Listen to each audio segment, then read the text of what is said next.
Assalamualaikum warahmatullahi wabarakatuh. Perkenalkan, nama saya Ristu Oktarin dengan NIM 2502051, dosen pembimbing Salmiati MPD PhD, Program Studi Agroteknologi, Institut Teknologi Perkebunan Pelalawan Indonesia.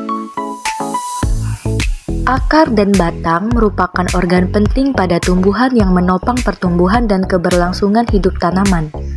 Untuk memahami bagaimana kedua organ ini bekerja, diperlukan kajian anatomi, yaitu ilmu yang mempelajari struktur internal jaringan tumbuhan.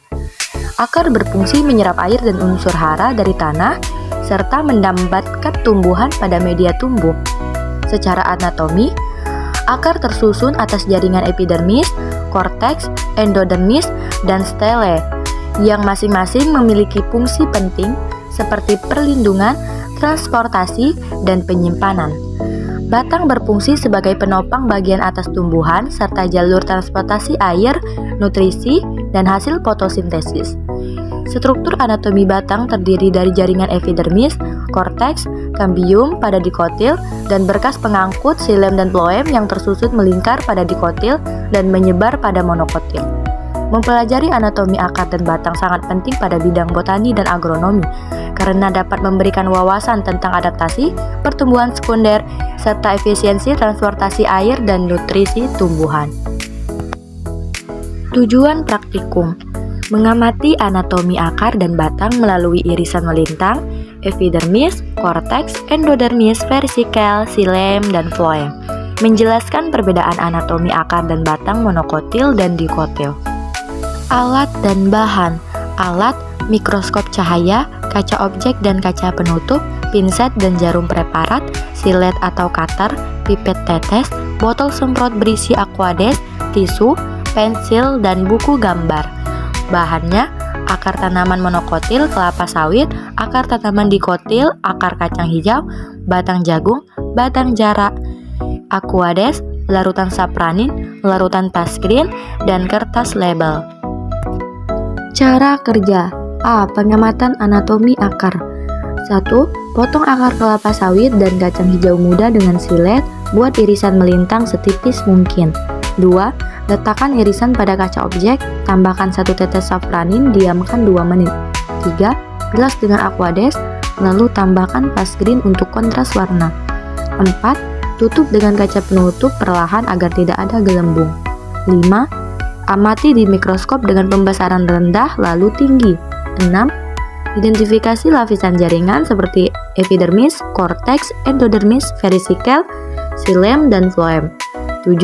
Bandingkan pola berkas pengangkut monokotil dan dikotil. 8. Buat gambar hasil pengamatan dan beri keterangan setiap bagian. B. Pengamatan anatomi batang. 1. Potong batang jagung dan batang jarak dengan silet, buat irisan melintang setipis mungkin.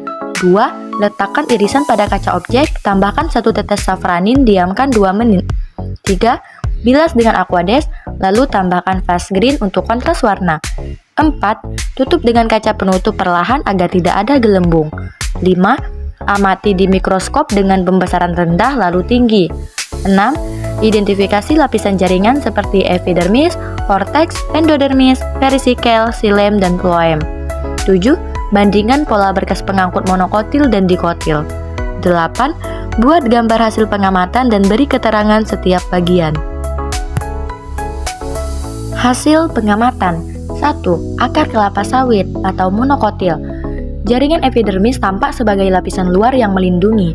Korteks lebar tersusun dari sel parenkim. Tidak tampak kambium. Berkas pengangkut tersebar dalam silinder pusat tanpa pola melingkar. Xilem dan floem berdampingan dalam berkas tertutup. 2. Akar kacang hijau dikotil. Epidermis terlihat jelas sebagai lapisan pelindung luar. Korteks lebih sempit dibanding kelapa sawit. Terdapat endodermis dan versikel. Silinder pusat menunjukkan pola radial. Xilem dan floem tersusun berselang-seling atau radial. 3. Batang jagung. Epidermis 1 lapis tersusun rapi. Tidak tampak kambium. Berkas pengangkut tersebar acak dalam jaringan dasar. Xilem di bagian dalam, floem di bagian luar, tanpa susunan konsentris. 4. Batang jarak. Terdapat epidermis, korteks, kambium, dan jaringan vaskuler. Kambium aktif membentuk xilem ke dalam dan floem keluar. Berkas pengangkut tersusun melingkar. Tampak jelas perbedaan jaringan sekunder hasil pertumbuhan kambium. Gambar hasil pengamatan.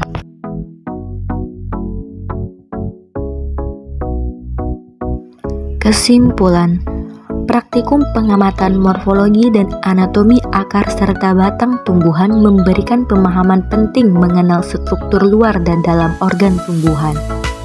Akar dan batang dari tumbuhan monokotil seperti jagung dan kelapa sawit, serta dikotil seperti jarak dan kacang hijau, menunjukkan perbedaan yang khas dalam susunan jaringan. Akar dikotil memiliki pola berkas pengangkut radial dan sering disertai kambium, sedangkan akar monokotil memiliki berkas pengangkut tersebar tanpa kambium. Pada batang dikotil, berkas pengangkut tersusun melingkar dan memiliki kambium, sementara batang monokotil tidak memiliki kambium dan berkas pengangkutnya tersebar. Pemahaman ini sangat penting dalam ilmu botani dan penerapannya di bidang pertanian.